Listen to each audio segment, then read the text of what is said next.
Hi, y'all. So yeah, here's my talk. Basically, touchscreens make me a bit sad. I'm not a big fan of tapping on glass all the time for all the things I want to do. Some relief I get by typing at my laptop, but that's flat in its own way. Maybe I buy a peripheral keyboard that's a lot more clicky. That's nice, but there has to be a better way. And perhaps we could look back at previous technologies to get some inspiration. So what about Braille? There's not much to Braille, really. It's pretty simple. It's 2 columns, 3 rows each, left and a right. Each of those dots are numbered as such. If you press a dot such that it's raised, that is like setting the dot. So think of binary in 3D in some sense. So yeah, this is basically all you need to know to feel Braille. Yes, there are things like encoding schemes, different languages have different mappings, but this is all you need to know to feel it. But this is sort of only half the equation. I'm only talking about receiving. I'm only talking about reading, some writing. The other half is sending. So how do you create these symbols? How do you build them? So going back to the beginning, Louis Braille was blinded at a young age. He was playing with his father's stitching awls. His father was a woodworker, and unfortunately led to an accident where he blinded himself. But the interesting twist, when he got older, the thing that ultimately was his innovation was using something like a stitch and awl to create these bumps in paper. Basically, you do this kind of Missy Elliott move of you flip the paper, reverse it, go backwards, and when you read on the other side, you'll have this piece of raised writing. Ultimately, this became a tool called slate and stylus. This slate is this guided structure, so you could write neatly and you could feel where you are on the paper. By the 19th century, this is improved on in important ways, particularly, luckily going at the end of the conference, a lot of other talks covered some of the material, so just look at all the stuff about keyboards and typewriters. This is a Perkins Brailler. It takes inspiration from typewriters, but also stenography in the sense that if you see at the bottom, it's not a full QWERTY keyboard, but rather 3 keys on the left, 3 keys on the right, middle is like for the space bar in some sense. Think of it just your home row on your computer. And this is the mapping. Basically, your left index finger, your left hand is the left column, your right hand is the right column, and your index fingers are the first row, middle fingers, middle row, ring fingers, last row. So this is an interesting innovation.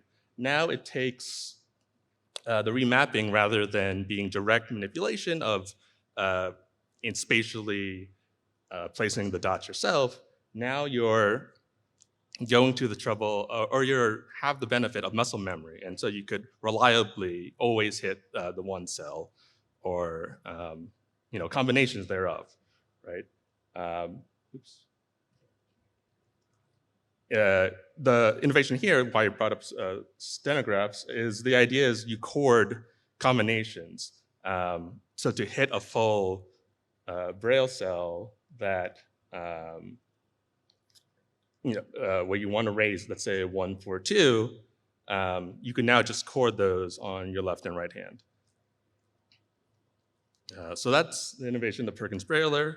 And then aside, there's some mnemonics that I'm going to borrow from 4-year-old Santi. Basically, he knew one thing, and he just loved Power Rangers.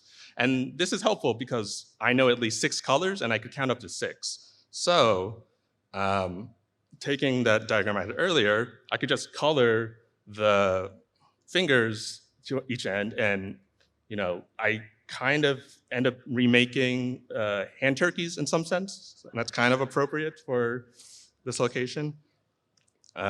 Anyway, so to continue on this story, I want to move over to 2 people, Satoshi and Reiko Fukushima. Satoshi is similar to Braille, but he lives in Japan, and due to Usher syndrome, went blind at age 8. Some differences, there are some important differences. I mentioned earlier that Braille can encode different languages. This is international Braille, mainly taken from the original French Braille. You basically have the same alphabet order, but W's at the end because of weird reasons. Japanese is different. It's not, it's not an alphabet. Rather, there's multiple writing systems. Kanji, or these Chinese characters, that luckily aren't involved in here. They're mainly focusing on kana, or hiragana and katakana, which are phonetic aspects of the language. Basically, what I'm showing here is a hiragana syllabary where the idea is it's not individual letters, consonants and vowels, but rather each consonant and vowel pair has its own sound and own symbol. So this ends up, you have a larger kind of inventory of characters you have to remember, but they cover the entire space. Whereas like in English, you have multiple sounds mapping to the same like character combinations. The innovation with Japanese Braille is that it's actually conveying this phonetic information in the Braille cells themselves. The top cells, 1, 2, and 4, cover vowels, and the bottom cells, 3, 5, 6, cover consonants. And so each cell tells you the full phoneme, or the phonetic kana that you actually care about. And so this is an example from, you don't need to read the whole thing, but this is from a linguistic Olympiad, where basically it's presented as a puzzle of here's these Braille characters from this inventory of Japanese words you may know, can you figure out what the mapping is? So it's nice that it's discoverable in a real way. Some changes happen. By the time Satoshi is 18, he goes deaf too, so he's deafblind. The innovation comes from, there's a co-innovation between his mother, where she figures out that using the hand gestures of typing on a Perkins Brailler, by typing on his hands, she could convey the message, even though just through touch alone, no sound, no vision, just touch. And this is an example of Reiko and Satoshi recreating the original moment. Ultimately, this is mirrored. She's sort of doing it backwards in the same way, the Missy Elliott style. But here, the modern kind of way that was eventually done is an interpreter will be on the same side as the receiver. And they will type the same way as the person receives the information. And so all this goes to this big word that's part of my title, skeuomorphisms. Usually it's used in the context of aesthetics of the Apple Notes app looks like a note page, the calendar looks like a calendar with leather. But what I want to talk about here is by leveraging existing input methods and the receiving outputs, by playing around with this kind of equation I showed earlier, sending, and you do some,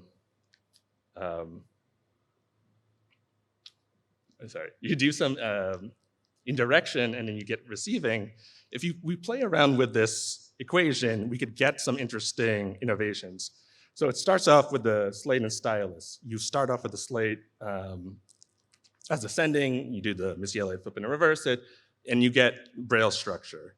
You fix the outputs here, but you change the inputs with Perkins Brailler. So now you're doing the hand mappings, but you get the same structure. This is a very common one that you point to some narrow way, some common format, some standard.